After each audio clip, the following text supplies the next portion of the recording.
Why is Paris burning with jealousy as a 35-year-old African leader becomes a global icon?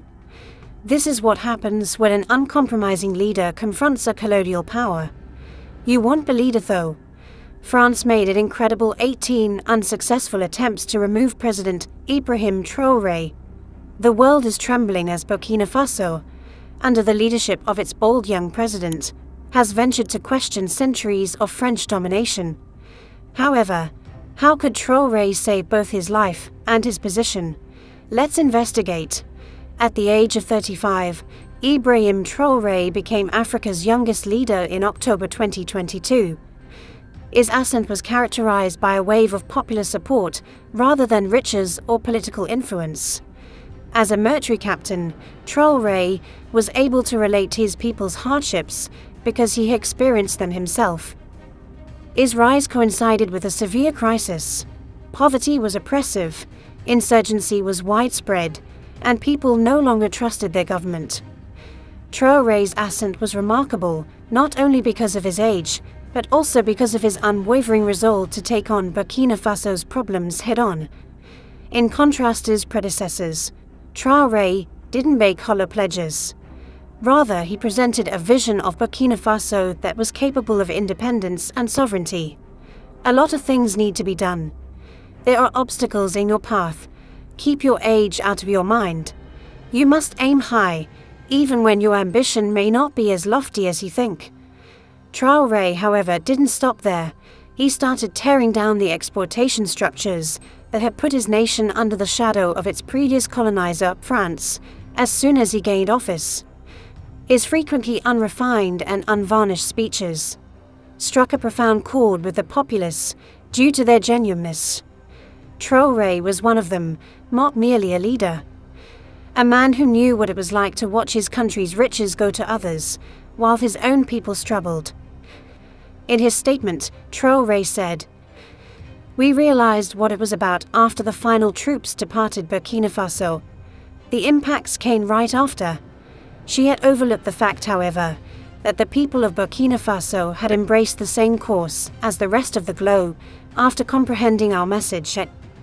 We reorganize ourselves abruptly and swiftly. In Burkina Faso, we observed that all latent terrorist cells awoke. We restructured the army as fast as we could, at a rate never seen before. We established a number of units and outfitted them, even though there would be more in the future. And this arming is still going on today, because our army needs to become a formidable force in the days and months ahead of what you see approaching Burkina Faso. But not everyone embraced his ascent. France swiftly became enraged at Traoré's audacious acts. A country that had long benefited from the wealth of Burkina Faso. However, what specifically made Traoré such a danger to Paris? Looking under the surface is necessary to comprehend France's hostility toward Traoré. Literally, one of Africa's biggest producers of gold, Burkina Faso, sent a major portion of its wealth to France for many years. French corporations dominated the gold mines through unfair trade agreements and business dealings, taking huge profits while leaving little for the Burkina Faso people. This young worker is employed in a Burkina Faso gold mine. Burkina Faso is among the world's poorest countries. France prints colonial coinage for gold-rich Burkina Faso. Rather, it asserts that 50% of all that ends up in the French treasury's coffers. Add your voice to the total liberation of Africa by leaving a comment in the comments section below. Do not forget to like and subscribe for more informative videos like this one. Let's proceed. Traoré broke this agreement, not merely messed with it. He eliminated one of France's main revenue streams by nationalizing important sectors and giving preference to local ownership. However, Traoré's opposition is not just economic. France has a strong symbolic bond with its former colonies, in addition to a financial one. France used a combination of political meddling, cultural domination, and military presence to sustain its power in Africa for centuries. All of that is called into question by Traoré's conduct. He is making a strong statement by driving out French troops and closing French companies. The former colonizer is not necessary for Burkina Faso.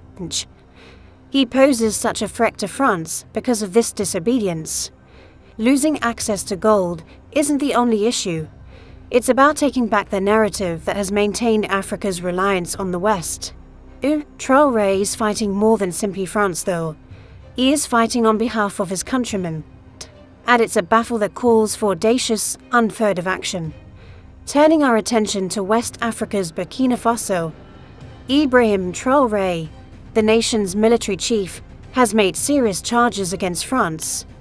According to Traoré, Benin, Ivory Coast, and other West African countries are helping France destabilize Burkina Faso. According to Traoré, France has established 2 covert military installations in Benin with the intention of attacking Burkina Faso. He asserted that the terrorists who frequently attack Burkina Faso use these bases as a base of operations. The French military has now responded by refuting the charges. Military bases in Benin were rejected by the military. West African nations Mali, Burkina Faso, and Niger are moving away from their long-standing Western friends and toward military takeovers. In the meantime, the countries under military rule have strengthened their connections with Russia. What has it taken for Burkina Faso, a resource country, to defeat such a formidable foe? Traoré made his objectives apparent as soon as he assumed office. The removal of French military installations from Burkina Faso was one of his first presidential actions. This was a calculated move rather than merely a symbolic one. French forces had been present in the area for years, ostensibly to combat rebellion. Many Burkina Faso residents, however, thought that these facilities served more as a means of preserving French power than as a means of ensuring security. The public broadly supported Traoré's decision to eliminate these bases. It was a regaining of sovereignty as much as an act of resistance. Traoré didn't stop there, though. His focus shifted to French companies, many of which have conducted business in Burkina Faso with little consideration for the environmental impact or local labor rights. Traoré started the process of recovering his country's economy by driving these businesses out. But his cultural action was maybe the most radical. Traoré announced that Burkina Faso will no longer recognize French as an official language. His preference for native tongues, on the other hand, marked a departure from the colonial past that had long dominated the country's identity. There were repercussions for these acts. France's response was diplomatic isolation and economic pressure. However, Traoré's audacity motivated his followers and brought them together in a manner that few leaders have ever accomplished. However, there was a price for this oneness. Due to his disobedience, Traoré became a physical as well as a political target. 18 attempts at assassination. Take a moment to comprehend that figure. It's more than simply a figure. It serves as a terrifying reminder of the risks Traoré is taking and the extent his enemies will go to. His installation of dread in those who have long exported Burkina Faso is evident in every attempt to, a fear of the movement he represents as well as the man himself. It is astounding how many of these attempts there are. This is a concerted attempt to destroy him, not a leader avoiding the occasional errant attack. But why so many? Traoré's disobedience poses an existential threat for a global system based on inequality, rather than merely being a bother to the ruling class. Those who have profited from the status quo for many years are terrified by the prospect of change, which his leadership represents. Every unsuccessful attempt on Traoré's life is more than a victory for him personally. The triumph is symbolic. Every time he lows, the world is sent a clear message. At all costs, Burkina Faso will not be silenced. The people of Burkina Faso, who view Traoré's tenacity as a mirror of their own fortitude and resolve, are likewise emboldened by his disobedience. There have been repeated threats against him. They originate from various directions. Even rogue forces inside their own nation seek instability to further their ambitions, while foreign powers seek to retain control and domestic dissidents fear losing influence. In his statement, Traoré said, "I can't be at the top of the state as a young guy. and I might prefer to be eating rasambala like everyone else under mangroves. In other words, to fully dedicate yourself to your country, to accept forgetting your youth, and to tolerate forgetting your life. One of the dangers is the unstable state in which we currently find ourselves, because you have to survive in such a place if you want to get your act together. Additionally, you make enemies both inside and outside the boat by surviving to straighten it out. Therefore, we must deal with this destabilizing, murderous, and all-encompassing crisis. These assaults are not random. They are brutal in their goal, unrelenting in their frequency, and well-planned and coordinated. Traoré, nevertheless, isn't going to give up. He doesn't run away or become afraid in response to these attempts. It's a stronger determination to fight more fiercely. For Traoré, the struggle is not just about surviving. His goal is to provide a future for his nation that will last beyond his lifetime, not merely to preserve himself. His dedication to a vision that will outlive him is strengthened by every conspiracy against him, which feeds his mission. Traoré is special because of this persistent commitment. Traoré has maintained his focus on the greater picture, leaving a legacy of sovereignty, unity, and advancement for Burkina Faso, whereas many presidents under such intense pressure could retreat inward and concentrate only on their own self-preservation. Projects like the Renaissance City are relevant here, not to divert attention from the dangers he faces, but to demonstrate his conviction that genuine leadership is about making things happen, not merely surviving. Although Traoré's survival is impressive, what really makes him stand out is his capacity to flourish in the face of ongoing peril. In addition to being inspirational, his tenacity is revolutionary, sending a strong message to both his allies and adversaries. Burkina Faso's struggle for independence will continue despite all obstacles. Let's now discuss the Renaissance City and its significance. Imagine a metropolis that was constructed as a rebellious response to decades of exploitation rather than as a monument to foreign help. That's the city of the Renaissance, an expansive urban hub intended to convey a statement, as well as highlight Burkina Faso's potential. Ibrahim Traoré has no intention of giving up. France's constant attempts to subvert Traoré's authority are reflected in every road, brick, and layout in the Renaissance City. For every attempt to destabilize Burkina Faso, economic threat, or murder plot, Traoré responds with audacious, real development. The Renaissance City is more than just a metropolis. It is a statement of the nation's tenacity and a live example of its resistance to be subdued or dominated. This is about changing the narrative, not simply about infrastructure. The idea that Western involvement is necessary for Africa's advancement has been perpetuated for far too long. That illusion is being broken by Traoré. Burkina Faso and Africa may thrive on their own terms, as demonstrated by the Renaissance City, which represents a departure from the reliance model. Every structure that emerges and every industry that thrives in this city is a testament to its inventiveness and independence. For Traoré, the Renaissance City is more than a location. It serves as a center for innovation, culture, and sustainability, and serves as an example of what an African country can accomplish when its citizens come first. With resources and expertise being directed toward developing industries that benefit the populace rather than foreign investors, local talent is at the center of this effort. The timing of this endeavor is even more impressive. Traoré is gaining ground as France is struggling with its diminished power. The Renaissance City emerges as a symbol of defiance and progress as France tries to recover from the trauma of losing control of Burkina Faso. There is no more obvious contrast. While one is building a brave, independent future, the other is collapsing under the weight of its colonial history. The Renaissance City is a solution, not only a project. It is Traoré's method of demonstrating that Burkina Faso's aspirations for independence would not waver, regardless of the number of threats or attempts made against him. It is a challenge to the world and a pledge to his people. Burkina Faso will flourish and do so according to its own terms, not just survive. What happens to France after all of these efforts and Traoré's tenacity? The colonial past of France was more than just a period in its history. It served as the cornerstone of its contemporary economy.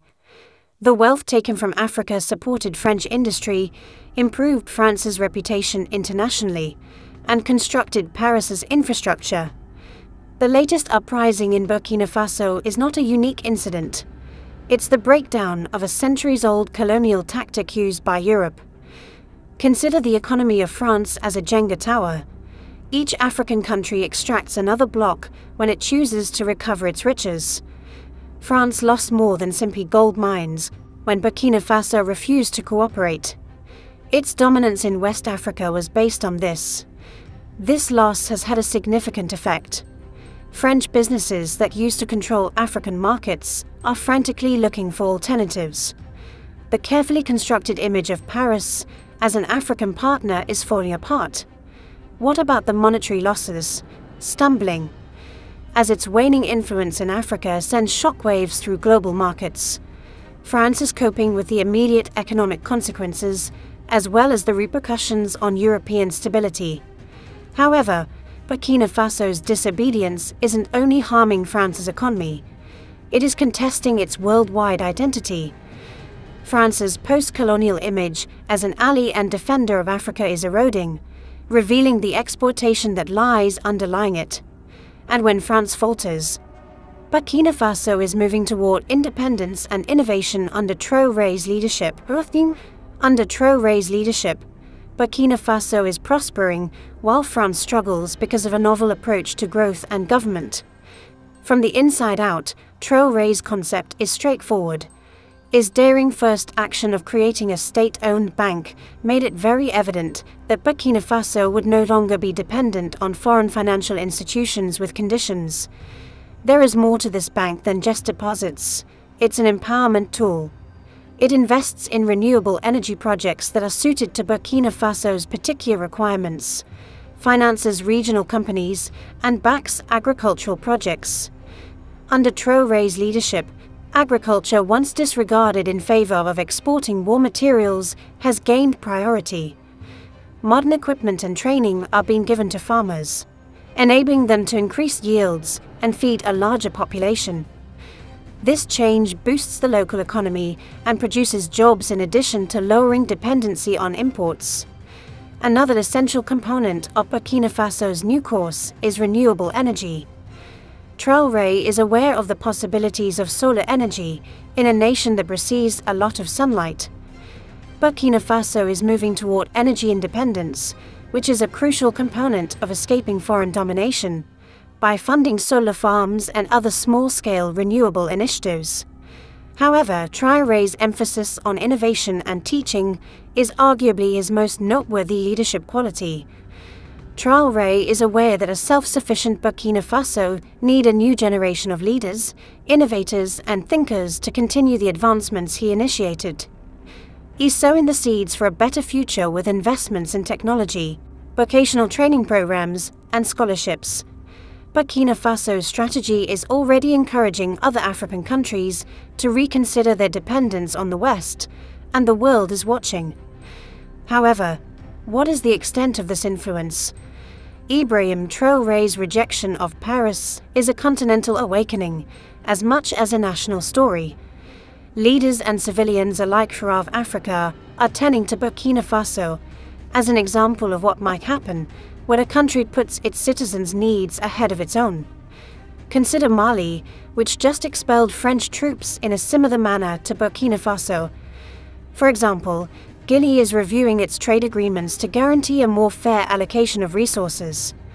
Other countries are now being forced to confront their ties with the West as a result of Traoré's actions.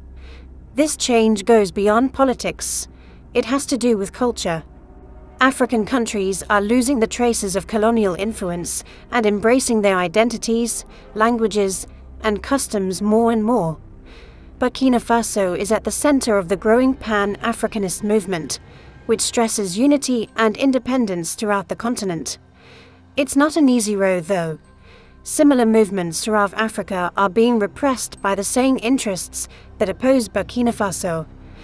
Among the strategies being employed to keep control include media campaigns, economic sanctions, and clandestine operations. However, the increasing unity among African countries raises the possibility that things might be changing this time. The topic comes up as more nations support the notion of an Africa bound together by sovereignty and purpose. How do we maintain this momentum? And in a situation like this, how can leaders like Traoré remain safe?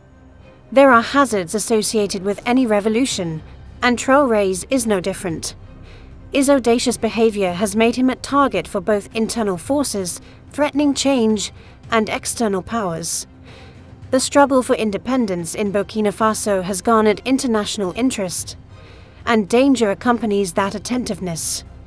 The numerous assassination attempts that Traoré has survived serve as a sobering reminder of the risks, but the threat of internal betrayal is a more subtle one.